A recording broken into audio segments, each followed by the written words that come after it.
A multi-millionaire in Australia decides to throw a massive party and invites all his buddies and neighbors. He also invites Brian, the only native Australian in the neighborhood. The party is set up around the millionaire's lavish backyard pool. Everyone's in full swing, laughing, dancing, clinking glasses, and trying to impress each other with stories. At the peak of the festivities, the millionaire stands up, clears his throat, and grins mischievously. "Ladies and gentlemen," he announces, raising a hand, "I've got a 15-foot man-eating crocodile in my pool, and I'll give $1 million to anyone brave enough to jump in there and face him." The crowd gasps and chuckles nervously, eyeing the pool, but everyone seems content to keep their distance. But before the millionaire even finishes his sentence, a massive splash echoes through the yard. Everyone turns and sees Brian in the pool, already tingling with the beast.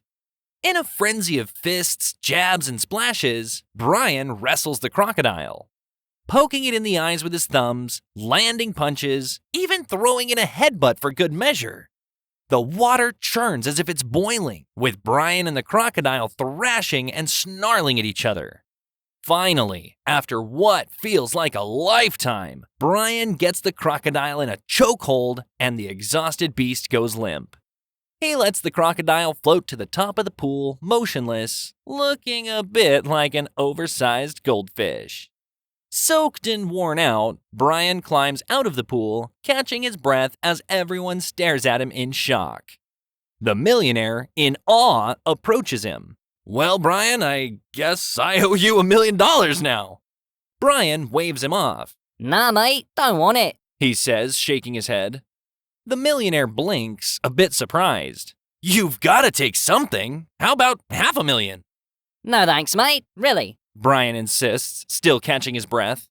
Baffled, the millionaire offers again. "Come on, you deserve it. How about a brand new Porsche, a Rolex, and some stock options?" But Brian shakes his head, refusing everything. Finally, the millionaire, more curious than ever, asks, "All right then, Brian, what do you want?" Brian, glancing around, replies, "I want the bastard who pushed me in."